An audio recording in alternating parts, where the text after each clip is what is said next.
Look, Nintendo Switch is absolutely destroying sales charts this holiday season across the board.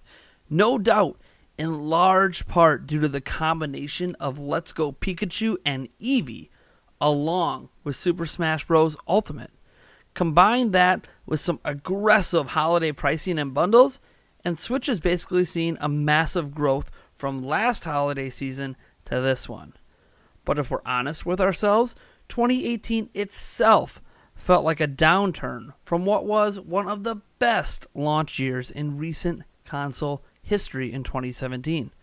Nintendo Switch in 2017 had one of the best lineups of exclusive games seen in a single year, including 2 games that were up for Game of the Year nominations, with both taking home such awards across the internet.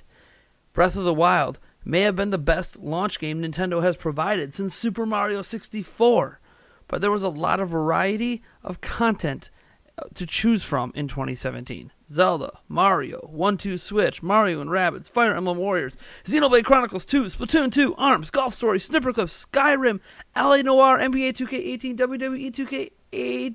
Yeah, okay, not that one. But we also had a slew of Wii U titles as well, such as Mario Kart 8 Deluxe to chew on. The point is, in just 10 months, Switch had one of the best library of games in the year of 2017. I'm sure you all read the title by now, right?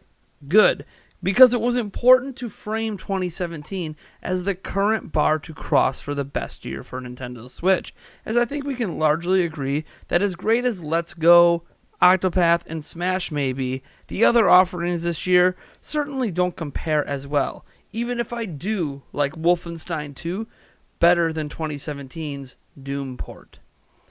2019 is shaping up to have quite the offering. First, let's glance at all of the exclusives already confirmed for 2019.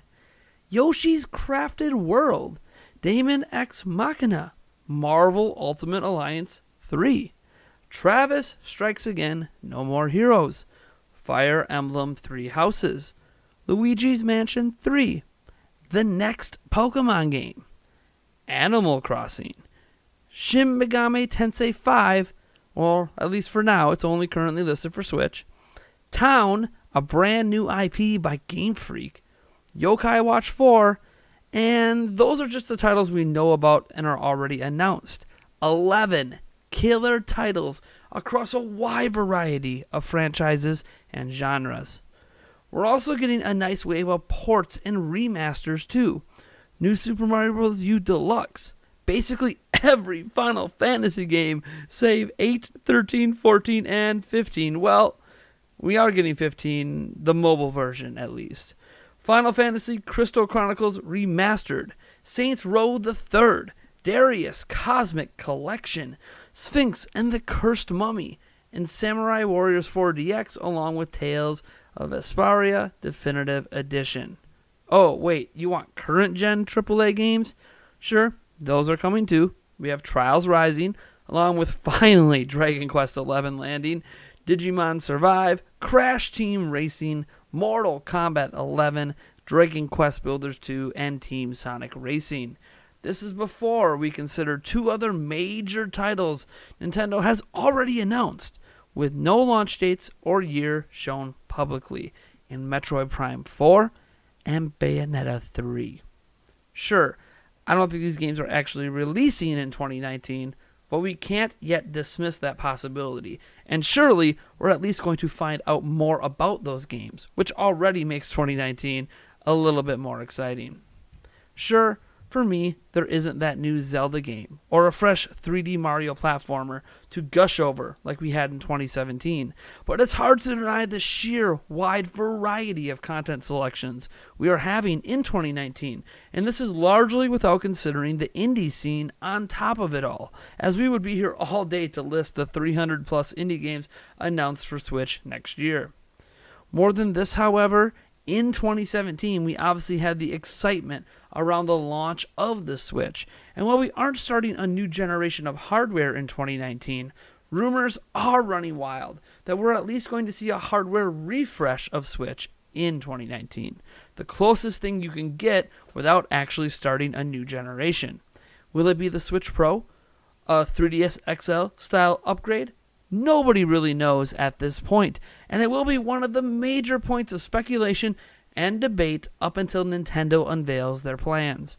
Plus, if this occurs, it's entirely possible the base Nintendo Switch system sees its first permanent price drop in 2019, which is important to entice even more consumers that are on tight budgets to dive in, especially in wake of what will likely be some stiff words from their competitors, who will likely talk about and announce their next generation plans next year. By the end of 2019, Switch will have a pretty deep library of exclusive games, an excellent selection of the best games from Wii U, a likely deepened online classic library, or at least so we hope. Please, Nintendo, get this right. Multiple hardware SKUs and price points for different types of consumers, more AAA third-party support than we have had to date, and one of the deepest indie game libraries in gaming, and all of this with the convenient form factor Switch currently provides. Oh, by the way, I think I forgot to mention Doom Eternal. Yeah, that's a thing that's happening.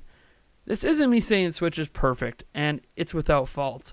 And that's in 2019, we won't run into some snags along the way, or that every single game I have listed is going to turn out to be excellent.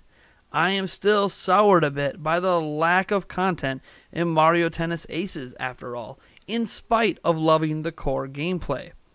But I can say, fairly confidently, that 2019 will be the best year for Switch yet. Not only from a content perspective, but from hardware selection, price points, and likely a sales perspective as well.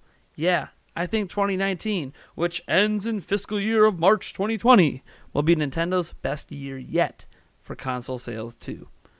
There's a lot of unknowns for next year, from game streaming expansion like with Resident Evil 7 and Assassin's Creed Odyssey in Japan, and Nintendo plans to keep up with the competition, how Nintendo can make their online more valuable, and what Nintendo does with their classic games. But the fact is, what we do know paints a very busy 2019 if you're a current Switch owner or a prospective one next year. A lot of top-tier content, both from Nintendo from past generations, with ports and remasters from the AAA realm and indies alike, and we haven't even gotten to 2019 yet, which will surely hold many surprising announcements and such in store throughout the year. Oh, did I mention the Smash Bros. DLC yet? No? Man, there is a lot going on in 2019 for that to not even make the cut. Hell, whatever happened to Pikmin 4? Can a new Labo kit shock and surprise? Does Mario Kart 9 exist? Will we get a Mario Maker and other games? What about Skyward Sword HD? How about a new top-down Zelda game? 2019 is going to be insane, and it's a bit hard to think we're mere weeks away from it all starting with the release of New Super Mario Bros. U Deluxe in early January. Anyways, folks, I am Nathaniel Rufflejans from Nintendo Prime, and thank you for tuning into this op-ed editorial. If you would like to enter our Super Smash Bros. Ultimate Nintendo Switch giveaway, be sure to go to the gleam.io link down in the description. Otherwise, like this video if you like it, subscribe for more content, and I'll catch all of you guys in the next one.